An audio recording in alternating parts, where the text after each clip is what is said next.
नमस्कार, देश की बात में हाजिर हैं। किसानों के आंदोलन को आज पूरा 1 महीना हो गया है और आपको बता दें, किसान अपनी बात पर बने हुए हैं।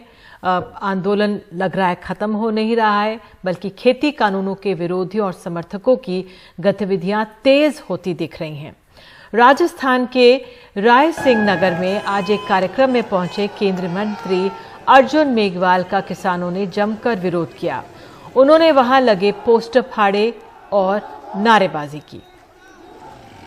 उधर पंजाब के भटिंडा में अटल बिहारी वाजपेयी की जयंती पर बीजेपी के कार्यक्रम में जमकर हंगामा हो गया। कुछ लोगों ने तोड़फोड़ की। पुलिस ने कार्यक्रम वाली जगह की नाकेबंदी की हुई थी, लेकिन कुछ किसान वहां पहुंच गए और हंगामा खड़ा हो गया। उधर हरियाणा के यमुनानगर में किसान कानूनों के विरोध में धरने पर बैठे और उन्होंने Panchkula Haridwar national highway toll plaza free करवा दिया। किसान नेताओं का कहना है कि उन्होंने 3 दिन के लिए टोल प्लाजा को फ्री कराया है। उधर दिल्ली के किसान आंदोलन में शामिल होने के लिए उत्तराखंड से आ रहे जो किसान थे, कुछ लोग भी थे। बाजपुर में पुलिस के साथ जबरदस्त झड़प हुई है।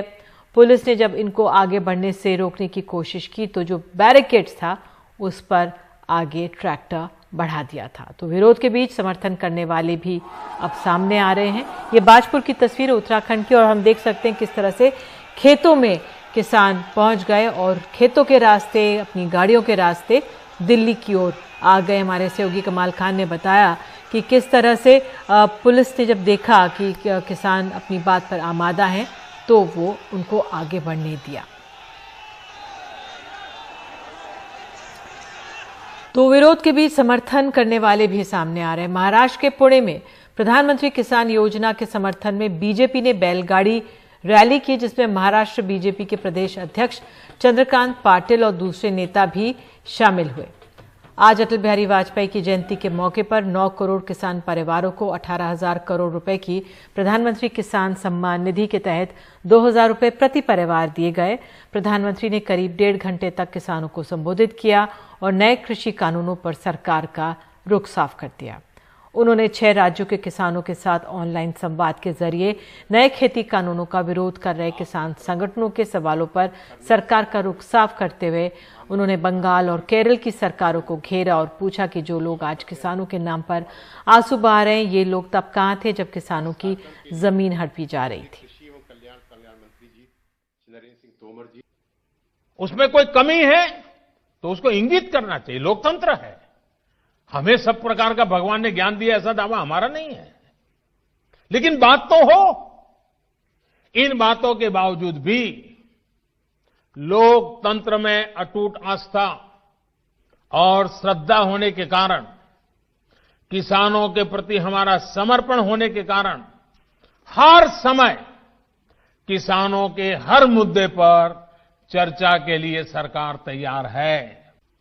कोई भी राजनीति, लोकतंत्र में राजनीति करने का उनको हक है, हमें इसका विरोध नहीं है, लेकिन निर्दोष किसानों की जिंदगी के साथ न खेलें, उनके भविष्य के साथ खिलवाड़ न करें, उन्हें गुमराह न करें, भ्रमित न करें।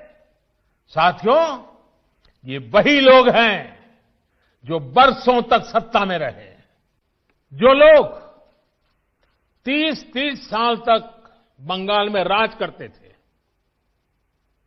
एक ऐसी राजनीतिक विचारधारा को लेकर के बंगाल को कहां से कहां ला करके उन्होंने हालत करके रखी है, सारा देश जानता है। और ममता जी के 15 साल पुराने भाषण सुनोगे तो पता चलेगा कि इस राजनीतिक विचारधारा ने बंगाल को कितना बर्बाद कर दिया था। अब ये कैसे लोग हैं? बंगाल में उनकी पार्टी है, उनका संगठन है, 30 साल सरकार चलाई है। कितने लोग होंगे उनके पास? एक बार भी इन लोगों ने किसानों को ये 2,000 रुपया मिलने वाला कार्यक्रम है, बंगाल के अंदर कोई आंदोलन नहीं चलाया। अगर हाल के दिल में किसानों के लिए इतना प्यार था, बंगाल में आपकी धरती है, तो आपने बंगाल में किसानों को न्याय दिलाने के लिए प्रधानमंत्री किसान सम्मान योजना के पैसे किसानों को मिले, इसके लिए क्यों आंदोलन नहीं किए? तो हमारे साथ हमारे सहयोगी सौरभ शुक्ला मौजूद हैं सिंघू बॉर्डर पर। सौरभ, आज प्रधानमंत्री ने तो संबोधित किया है, लेकिन आज जो सिंघू बॉर्डर पर, दिल्ली के तमाम बॉर्डर पर किसान बैठे, उसको 1 महीना हो गया है। प्रधानमंत्री के संबोधन से सरकार का रुख स्पष्ट हो गया है कि वो पीछे हटने वाले नहीं हैं। आपके आसपास भी कुछ किसान मौजूद हैं, किस तरह से ले रहे हैं वो प्रधानमंत्री के संबोधन को? ये बिल्कुल देखिए निधि, पहले तो बता दें कि प्रधानमंत्री के संबोधन के बाद से ही 2:30 बजे से पंजाब के जो 32 किसान यूनियन हैं उनके नेता बैठ करके बैठक कर रहे हैं कि कैसे आगे की रणनीति तय करनी है। क्योंकि प्रधानमंत्री ने जिस तरीके से साफ कहा है कि वो खुले मन से चर्चा करना चाहते हैं, लोकतंत्र में चर्चा की जगह है और सरकार बात करना चाहती है। अगर ऐसे में लगातार वो बात करने से मना करते रहेंगे और अगर ये कहते रहेंगे तीनों कानून रद्द नहीं होते, उस पर बात नहीं होती तो हम नहीं जाएंगे, तो कहीं ना कहीं गलत संदेश जाएगा। तो उसको लेकर के अभी चर्चा चल रही है, बैठक चल रही है। हमारे साथ कुछ किसान लोग मौजूद हैं। प्रधानमंत्री मोदी ने आज कहा है कि सरकार बात करने को तैयार है और आज 9 करोड़ किसानों को 2000 रुपए की किस्त भेजी गई है। तो उसको लेकर के आप कैसे देखते हैं प्रधानमंत्री के भाषण को लेकर के? प्रधानमंत्री भाषण ठीक है जी, वधिया है। ਅਸੀਂ भी गलबात करने तैयार आ। 2 करोड़ या 9 करोड़ आ किसान है तो सारे दुखी है ना, सारे दुखी हैं। हाँ जी, सारे दुखी है। हम चाहते हैं तीनों कानून खत्म हुए फिर बात करेंगे। अब वो कानून में संशोधन करना चाहते हैं तो हम नहीं तैयार। तो तैयार नहीं तैयार नहीं है, क्योंकि वो हमें फायदा नहीं उसका कोई भी। अच्छा, कोई फायदा नहीं है। अगर वो रद्द करना चाहते हो तो किसान बात करने के लिए तैयार है। बात करने के लिए तैयार है। तो आज 1 महीने हो गए आप लोगों के यहाँ के आंदोलन का। बिल्कुल। ठंड बढ़ती जा रही है। बिल्कुल।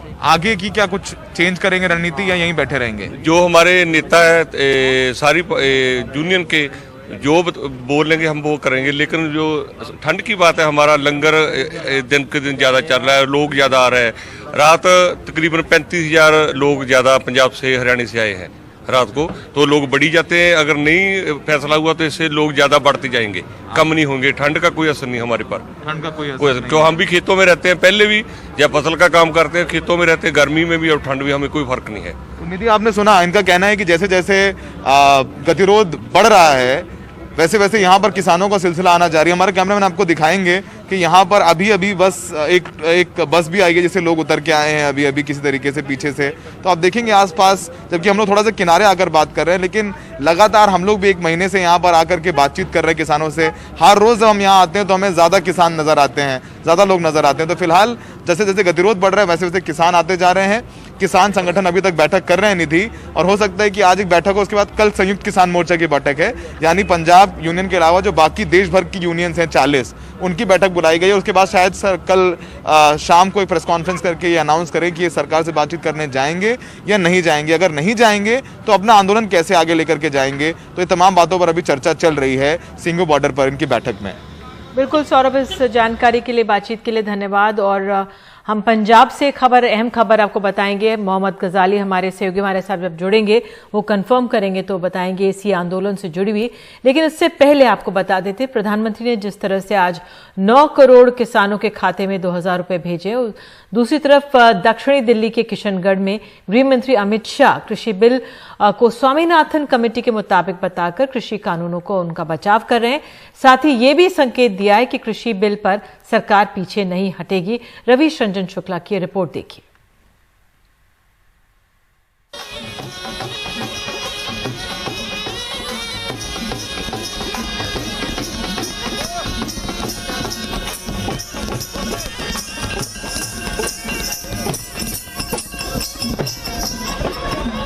दिल्ली के शहरी गांव किशनगढ़ में ढोल नगाड़ों के साथ किसान सम्मान निधि देने का कार्यक्रम शुरू हुआ। 12 बजे से प्रधानमंत्री के कार्यक्रम का लाइव प्रसारण होना था, लिहाजा गृह मंत्री अमित शाह 11:30 बजे आए और 12 बजे तक भाषण दिया। फिर घंटे भर बैठकर पीएम मोदी का भाषण भी सुना। अगर किसान संगठनों को लगता है, विपक्ष की बात छोड़ दो, उनका तो राजनीतिक स्वार्थ होता है, मगर किसान संगठनों को लगता है कि कानूनों के एक प्रावधान से किसान का भला नहीं होता है, तो सरकार खुले मन से खुले मन से इनके साथ चर्चा करने के लिए तैयार है। आप आइए, कानूनों का प्रावधान लेकर आइए, उस पर बहस करिए। अगर किसान विरोधी कोई भी प्रावधान है तो नरेंद्र मोदी सरकार इस पर खुले मन से विचार करने के लिए तैयार। किशनगढ़ में किसान सम्मान निधि के इस कार्यक्रम में बीजेपी के पदाधिकारी और बीजेपी समर्थक मौजूद थे, जो किसान आंदोलन को आड़तियों का बता रहे हैं। आपको न्यूनतम समर्थन मूल्य का लाभ मिल रहा है? महरौली में क्या पूरे हिंदुस्तान में मिल ही रहा है। ना का तो मतलब ही नहीं है, पूरे हिंदुस्तान में मिल रहा है। नहीं, लेकिन यहाँ पर हाँ मिल रहा है। आपको मिल रहा है? सबको मिल रहा है। मुझे नहीं, सभी को मिल रहा है। ये जो इन्होंने बॉर्डर रोक रखे हैं, ये कोई किसान नहीं है। किसान जो है ना, किसान तो उसमें मेरे ख्याल में 5-10% है। बाकी सब या तो आड़ती हैं या किराए के लिए ओढ़ है। धान का न्यूनतम समर्थन मूल्य मिला आपको? बिल्कुल मिलता है, हमेशा मिलेगा, आगे भी मिला है और अभी भी मिल रहा है। कितना न्यूनतम समर्थन? अब जो हमारा 1980 बेचा था और उससे पहले 2013-14 मोदी सरकार आने से पहले 1300 रुपये था। अच्छा, हाँ। तो अभी जो लोग किसान बैठे हुए हैं सिंगू और जो टीकरी बॉर्डर पर, उनके बारे में क्या आपकी सोच है? वहाँ पे कुछ कोई किसान नहीं है, केवल और केवल वो कांग्रेस के और लेफ्ट के ये कार्यकर्ता हैं, और वहाँ पे कोई किसान नहीं है। किसान तो अपना खेत में काम कर रहा है। ये तीनों कृषि सुधार बिल किसानों के हक में है। इससे किसानों बीजेपी के बड़े नेताओं ने अपने कार्यकर्ताओं को साफ संकेत दे दिए हैं कि किसान बिल पर सरकार झुकने वाली नहीं है। यही वजह है कि नेता से लेकर बीजेपी के कार्यकर्ता तक इस किसान आंदोलन को वामपंथ का एजेंडा बताने में झिझक नहीं रहे हैं। दिल्ली के शहरीकृत गांव में से एक किशनगढ़ में अमित शाह ने कृषि कानून के फायदे गिनवाए। यहाँ बैठे तमाम सारे जो बीजेपी के पदाधिकारी और आम लोग थे, उन्होंने उन फायदों को सुना। लेकिन सवाल यही उठता है कि क्या जो टीकरी और सिंधु बॉर्डर पर बैठे किसान हैं, उनका भ्रम प्रधानमंत्री और अमित शाह का भाषण दूर कर पाता है या नहीं। दिल्ली से प्रेम सिंह के साथ रवीश रंजन शुक्ला, एनडीटीवी इंडिया। और एक ब्रेक के बाद आपको बताएंगे कॉन्ट्रैक्ट फार्मिंग को लेकर किस तरह से एनडीटीवी की खबर का असर हुआ है मध्य प्रदेश में। मुख्यमंत्री शिवराज सिंह चौहान ने कहा है बेईमानी रोकने के लिए कॉन्ट्रैक्ट का नया फॉर्मेट बना रहे हैं, जो अब किसान एसडीएम दोनों के पास होगा।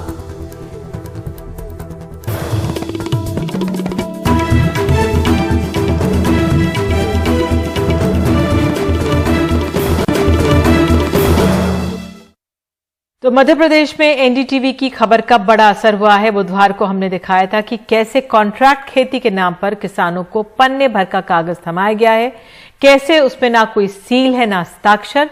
लेकिन अब ये बदल जाएगा। खुद मुख्यमंत्री शिवराज सिंह चौहान ने ऐलान किया है कि ना सिर्फ कॉन्ट्रैक्ट फार्मिंग का जो लेकर सभी 313 ब्लॉक में प्रशिक्षण शिविर लगाया जाएगा, बल्कि अब राज्य में अब अगर कोई कॉन्ट्रैक्ट फार्मिंग करेगा, मतलब खरीदने का समझौता करेगा, फसल के समय में एक खास फॉर्मेट भी बनेगा। आजकल अपन खतरनाक मूड में, गड़बड़ करने वालों को छोड़ेंगे फोड़ेंगे नहीं, फार्म में मामा। वाकई मामा खतरनाक मूड में लगते हैं। तभी एनडीटीवी की खबर का उन्होंने फटाफट संज्ञान लिया। बुधवार को हमने खबर दिखाई थी कि कैसे अनुबंध के नाम पर किसानों को पन्ने भर का फॉर्म थमाया गया। न ढंग से शर्तें लिखी गई, न कंपनी का सील था, न किसी के हस्ताक्षर। फॉर्चून और बीटी लगभग एक ही है। ये राकेश मिशनरी वालों के यहाँ था अपना। लेकिन आपके पास तो कोई कागज भी नहीं कागज है, कुछ बिल है? कागज कुछ नहीं, वो आधार कार्ड का वो भर लिया था मात्र बस। हाँ। और कुछ नहीं है। बहुत ठगा हुआ महसूस कर रहे हैं हम। तो ये महसूस कर रहे हैं कि जैसे ये कृषि कानून आया है, जब इतना सही मतलब इसमें इतनी ठगबाजी है तो फिर कितना बड़ा ठगबाजी होगा। वही कह रहे हैं। यही है। कंपनी के नाम पर खाद दवा बेचने वाले कारोबारी का नाम था, हस्ताक्षर उसके भी नहीं। एनडीटीवी की इस खबर पर कांग्रेस ने भी तीखी प्रतिक्रिया दी थी। कांग्रेस नेता राहुल गांधी ने ट्वीट कर कहा था कि भारत के किसान को ऐसी त्रासदी से बचाने के लिए कृषि विरोधी कानूनों के खिलाफ आंदोलन कर रहे हैं। इस सत्याग्रह में हम सबको देश के अन्नदाता का साथ देना होगा। लेकिन अब ऐसा नहीं होगा। मुख्यमंत्री ने एनडीटीवी पर खबर दिखाए जाने के बाद कह दिया है कि फॉर्मेट होगा, किसानों को अनुबंध की ट्रेनिंग भी मिलेगी। अगर कोई कॉन्ट्रैक्ट फार्मिंग करेगा मतलब खरीदने का समझौता करेगा, फसल बोते समय तो एक फॉर्मेट हम बना रहे हैं, वो फॉर्मेट भरना पड़ेगा किसान को और कॉन्ट्रैक्टर को, और वो फॉर्मेट किसान के पास भी रहेगा और एसडीएम के पास भी जमा रहेगा, ताकि कोई बेईमानी ना कर पाए, कोई बेईमानी ना कर पाए। और वो फॉर्मेट भी आपको देंगे, और कोई बेईमानी करेगा तो छोड़ा नहीं जाएगा किसी भी कीमत पे। दर्शन पीएम सम्मान निधि के ऐलान पर मुख्यमंत्री ने अनुबंध की खेती को लेकर ये ऐलान किया है। मध्य प्रदेश में 77 लाख किसानों को प्रतिवर्ष 3 किश्तों में 2-2 हजार रुपए केंद्र सरकार पीएम सम्मान निधि के नाम पर देती है। राज्य सरकार भी 2 किश्तों में 2-2 हजार रुपए देती है। मुख्यमंत्री ने खुद कहा, मामा आजकल फॉर्म में है, गड़बड़ी करने पर छोड़ेंगे नहीं। प्रसंग कुछ और था, लेकिन कॉन्ट्रैक्ट की खेती यानी अनुबंध की खेती पर भी कुछ निशाना जरूर लगा था। भोपाल से कैमरा पर्सन रिजवान खान के साथ अनुराग द्वारी, एनडीटीवी इंडिया। देश की बात में वक्त है एक छोटे से ब्रेक का। आगे है खबर उत्तर प्रदेश से। लव जिहाद के बहाने क्या हो रही है नाइंसाफी।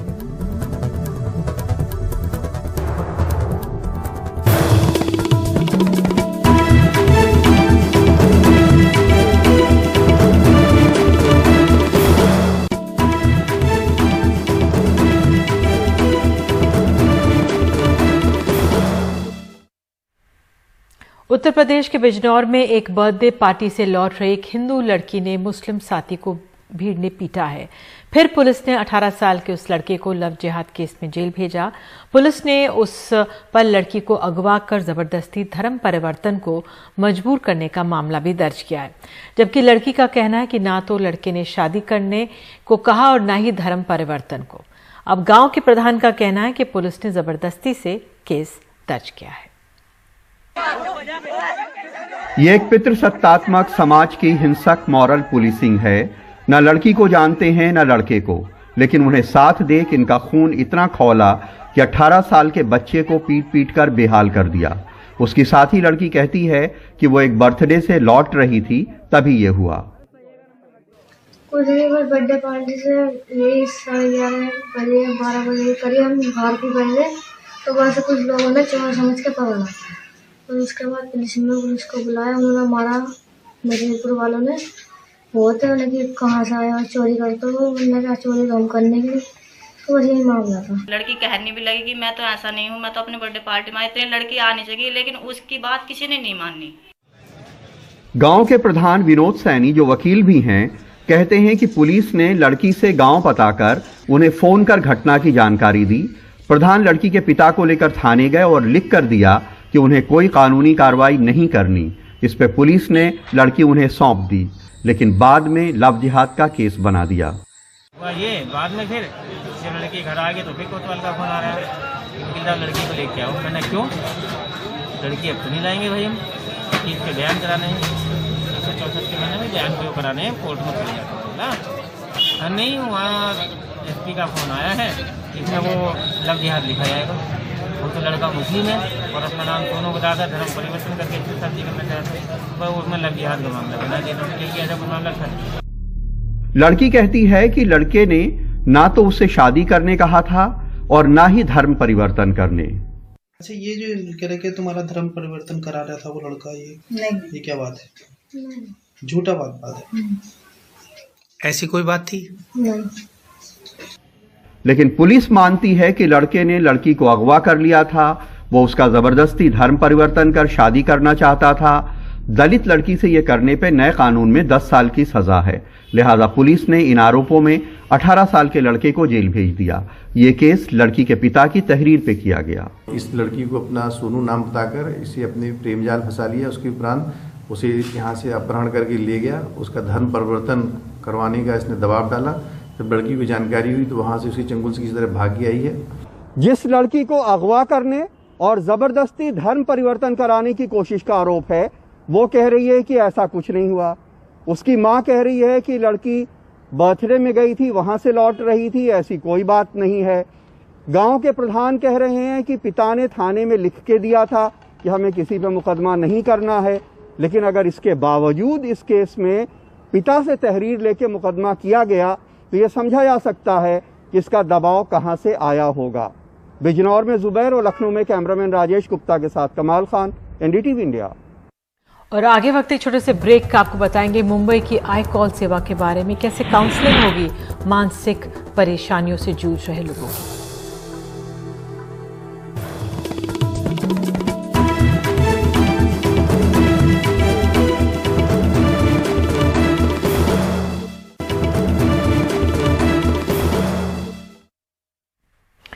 मुंबई में मानसिक तनाव के कारण खुद को चोट पहुंचाने की कोशिश और ऐसे ख्याल रखने वाले मरीजों की संख्या में बढ़ोतरी बताई जा रही है। इसको लेकर बीएमसी ने आई कॉल हेल्पलाइन सेवा शुरू की है, जिसमें मरीजों की काउंसलिंग के साथ साथ उनकी आर्थिक स्थिति समझने की कोशिश होगी और शासनिक और प्रशासनिक लाभ उन तक पहुंचाया जाएगा।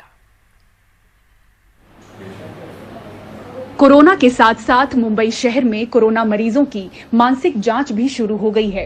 कोविड के कारण शहर में मानसिक तनाव के मामले इतने बढ़े हैं कि सरकार प्रशासन को इसके इलाज के लिए कदम उठाने पड़े हैं। आईसीयू और आइसोलेशन वाले 16,500 से ज्यादा मरीजों के वार्ड में इनके लिए स्मार्टफोन और टैबलेट के इंतजाम हुए ताकि ये अपनों से बात कर अकेला महसूस न करें। बताया जा रहा है कि कोविड बीमारी के दौरान मरीज काफी मानसिक दबाव महसूस करता है, जिससे उसमें सुधार देरी से होती है या फिर तबीयत और बिगड़ती है। मानसिक तनाव से इम्यूनिटी कम होती है, लोगों में कोविड का खतरा बढ़ता है। इसलिए बीएमसी ने अब आई कॉल हेल्पलाइन भी जारी की है ताकि लोगों की काउंसलिंग हो सके। हेल्पलाइन की एम वार्ड से शुरुआत हुई है, फिर पूरे शहर में जारी करेंगे।